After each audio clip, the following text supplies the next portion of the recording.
これでわかるボナール。ピエール・ボナール、ナビ派の一員として知られています。ナビ派とは19世紀末のパリで活動した神秘主義的傾向を持つ芸術家グループ。ナビとはヘブライ語で預言者の意味。自分たちが新しい表現の形を作り出すという意志の表れでした。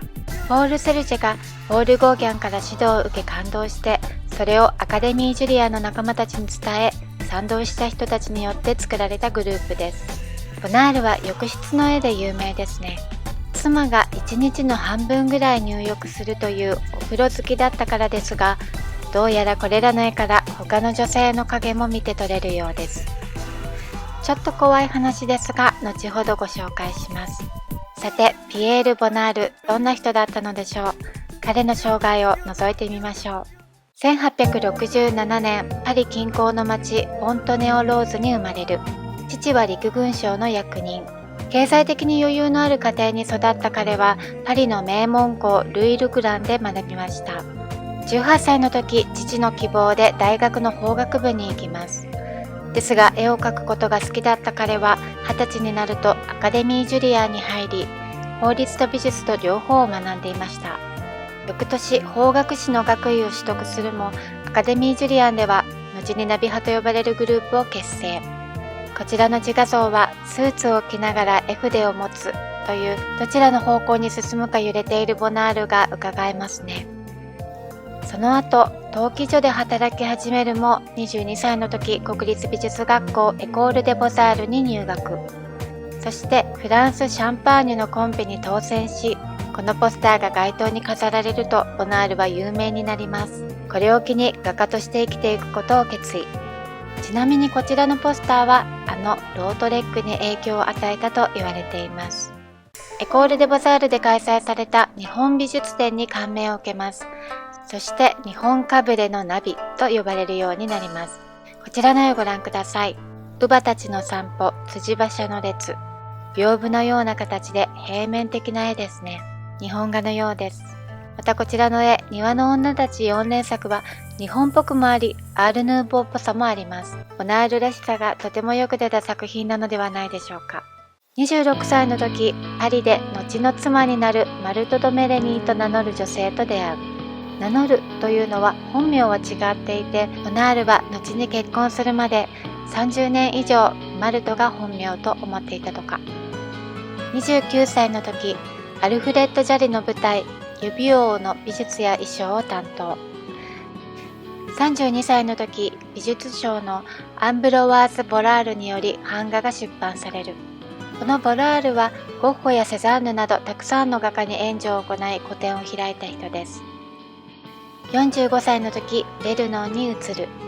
ボナールはちょっと前の世代の印象派の画家、モネとルノワールと親交がありました。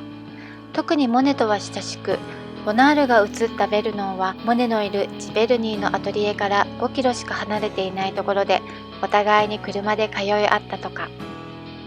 そもそもパリから移ったのは妻のマルトの療養のためでもありました。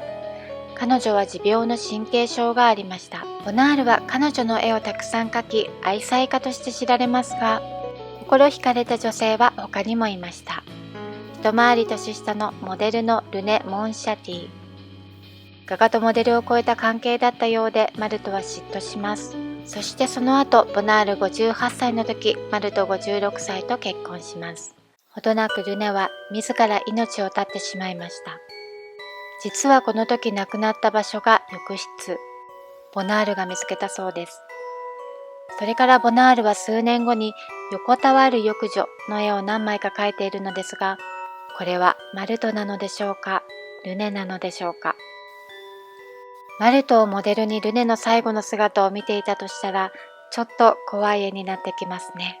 また、浴室を最後の場所に選んだルネですが、マルトの入浴好きというのを意識したのでしょうか。59歳の時、地中海を遠望するル・カネの丘の上に家を構える。景色がいいのはもちろんですが、人付き合いの苦手なマルトに配慮したのもあったようで、ここでは画家仲間からも離れ、マルトと二人きりの生活になります。ボナールは入浴好きなマルトのために、高価なバスタブ付きの浴室を作りました。ボナールが75歳の時、最愛の妻マルトが亡くなります。そして4年後の1947年、79歳でこの世を去る。こちらの絵をご覧ください。男と女。おそらく2人でベッドを共にした後と思われる風景。2人はお互いを見ていません。この絵にインパクトをもたらしているもの。それはこの画面真ん中にあるついたて。まるで2人を精神的に隔てている壁のような。女性の方は光が差して明るく見えますが、男性の方の影を見ると、なんだか乾いた寂しい気持ちにさせられます。同じ室内の絵でも自然光が差し込むこちらの絵とは全く違った雰囲気ですね。こちらは温かさを感じます。では最後にボナールの他の作品を見ながらお別れいたしましょう。ご視聴ありがとうございました。